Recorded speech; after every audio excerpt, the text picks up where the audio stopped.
This video will show you how to make a boiling water animation in Blender. Please watch it up to the very end. When you open Blender, first press Delete to delete the default cube. Press Shift to then go to Mesh and add a circle. Come down here and click on this drop-down arrow to expand on its settings panel. Increase the vertices to 64, then press Tab to go to the edit mode. Click on this X to go to a side view and press E then Z then 1.5 to extrude it up by 1.5. Now click on this Z to go to a top view, then press E then S then 1.1 to extrude and scale it by 1.1. Press and hold Alt then click on this edge to select this entire edge loop, then press F to fill the face. Now press Tab to go back to the object mode. Come to the modifier properties, then click on Add Modifier, then go to Generate and add a bevel modifier. Increase the segments to 4, then increase the amount to 0.03 as well. Now click on Add Modifier again, then go to Generate and add a subdivision surface modifier. Reduce its render levels to 1. Click on Add Modifier again, then go to Generate and add a solidify modifier. Now press Shift to then go to Mesh and add a circle. Click on this X to go to a side view, then press Tab to go to the edit mode. Click on this icon to go to the wireframe mode, then press G then Z then 0.15 to move it up by 0.15. Press S then 0.85 to scale it down by 0.85. Now you can click on this icon to go back to the solid view. Press F to fill the face, then press Tab to go back to the object mode. Press Shift to then go to Mesh and add a circle. Press Tab to go to the edit mode.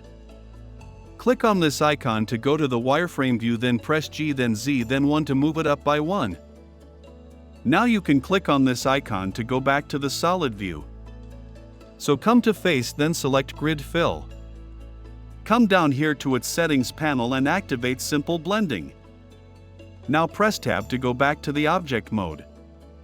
Come to the outliner and select this second circle, then come to the particle properties, then click on this plus to add a particle system to it.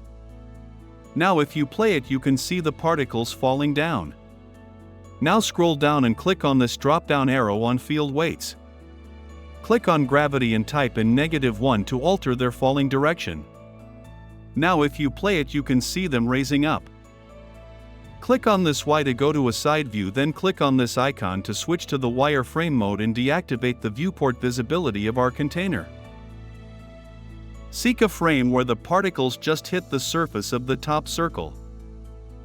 Now come to the particle settings and change the lifetime to the same number of frames.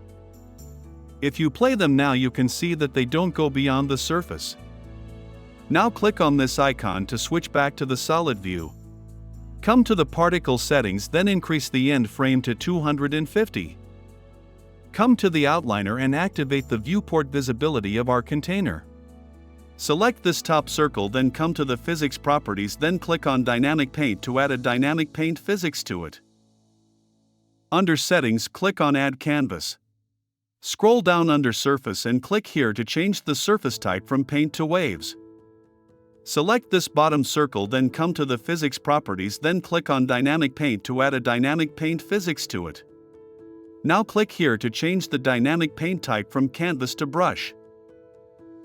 Under Settings, click on Add Brush.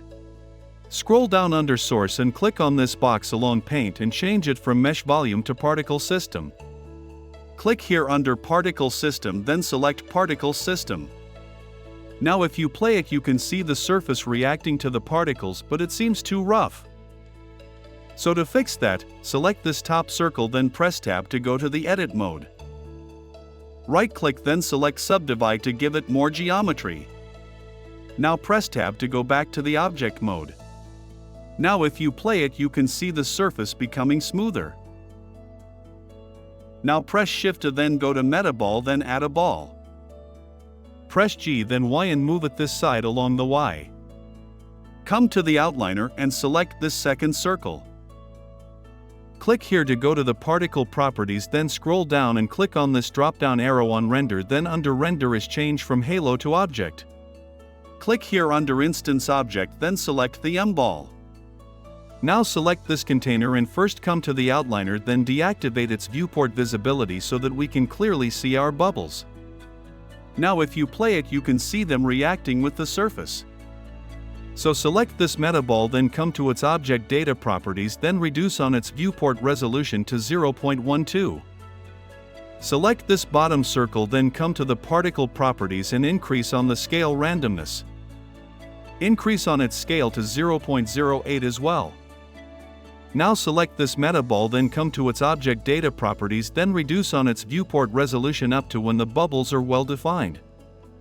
Remember that very low values can slow down your computer, so let's stop at 0.05 for the viewport display for now. Now if you play it, you can see them coming out well. So come to the outliner and activate the viewport visibility for our container. Come back to its object data properties, then reduce its resolution more until the bubbles look well defined.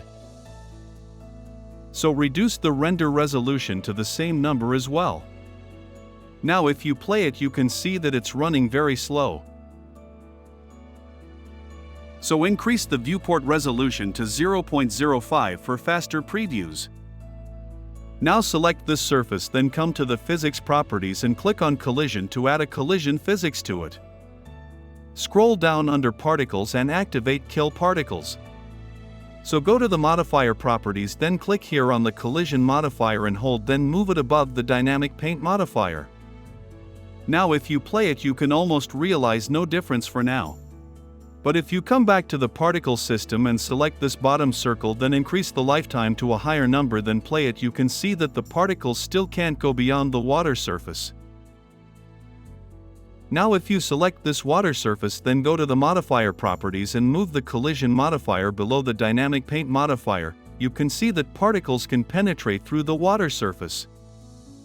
So you should make sure that this collision modifier is above the dynamic paint modifier. Now select this bottom circle, then come to the particle properties and reduce the lifetime to 14 again. Scroll down under render and deactivate show emitter. Select this water surface, then come to the modifier properties and click on add modifier, then go to generate and add a subdivision surface modifier. Reduce its render levels to 1, then go to object and shaded auto smooth. Select this container as well and go to object and shaded auto smooth. You can now go ahead to work on your scene further in render. Thank you so much for watching this tutorial up to now, I really appreciate. If you found this video useful, please consider subscribing to this channel and hit the notification bell so that you never miss out on our latest content. Also let us know what you want us to teach you about Blender in the comments, I promise we'll make a video. Have fun animating, I sign out.